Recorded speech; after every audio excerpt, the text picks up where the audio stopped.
咁今日套片咧係講一個裝修嘅預算，咁我哋到時睇一間大概900幾1000尺嘅 condo， 點樣去翻新嘅預算咧？同埋我哋呢一間咧點解會做嘅？就因為佢而家叫價51萬，喺央街 B 市嘅地方，靚嘅地點，行路就到高村，然後就係只要51萬，有成1000尺嘅空間。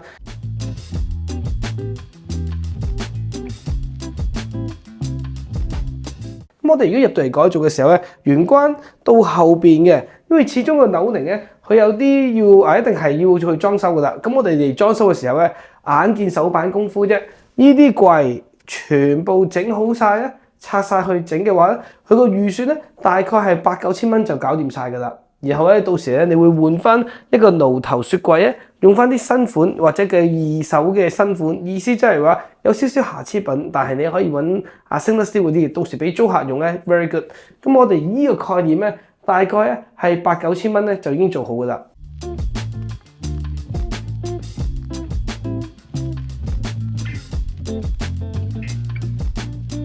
然後之後啦 ，tile 入到嚟嘅玄關咧，同後邊嘅又可以諗一個方法，就係將佢全部一陣見到地氈嘅位鋪晒，鋪到去裏邊間屋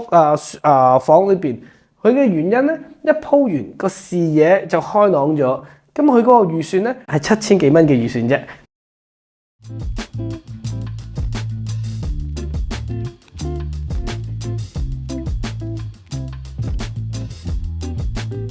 咁如果係整好咗呢啲 vinyl 啦，咁我哋最緊要咧個 pad 同埋咧啱啱講嗰啲預算咧未包嘅，就係有時咧我哋嘅費用咧有時會係管理處同佢溝通咗先，咁溝通完啦，由佢哋 approve 晒咧，我哋又要電梯要 book 電梯要上嚟，同埋清貨嘅時候咧垃圾桶嘅，因為嗰啲嘢都要去整嘅。咁我見到啦，嗰啲 smooth ceiling 咧全部鏟走晒，跟住咧你可以油嘅時候咧，可加可點，因為好多時咧油呢個就係 wild card 啦。如果揾啲師傅嘅求其嘅，就係油一浸嘅，咁你有可能俾一個好平嘅價錢。但係如果係一個正式磨埋、整埋邊、整乜靚啲嘅，咁又係另外一個價錢㗎啦。咁視乎你係想可能揾一個租客用完1年嘅、2年嘅就油過啦，定係想自己 enjoy 嘅時候咧，會將嗰啲嘢細緻嘅執，因為執嘅時候咧，你會將嗰啲板全部抽翻出嚟，然後咧將佢啲位打磨嗰時，全部有粒粒突嘅磨翻晒。又上嘅，通常會15浸油噶啦，咁樣然後咧，我哋入到嚟，有時啦，可能會將個空間要改造嘅時候咧，喺小嘅嘢就可以加個點綴嘅啦，就好似呢啲窗口位、闊位拉唔拉闊去，即係或者拆咗出嚟去呢個位啊，然後或者係將佢盡個磨砂嘅整去都得。Condo 咧，佢唔係唔可以改變空間嘅，係你視乎佢嘅食力處同埋管理處嗰邊傾得到咧就好嘅，同埋有一個小 tips。就係你同管理處傾嘅時候咧，好大機會有鄰居住嘅時候咧，可能會影響到你工程進度嘅，因為咧佢哋有時會係因為聲音嘅嘈雜，可能要你某段時間又要停工，某少段時間咧就要開工噶啦。咁呢啲咧去到洗手間啦，2個洗手間，將佢更新咗下邊嗰個瓷磚位、上邊個櫃、前邊玻璃、燈膽位同埋個馬桶位，呢幾樣嘢咧，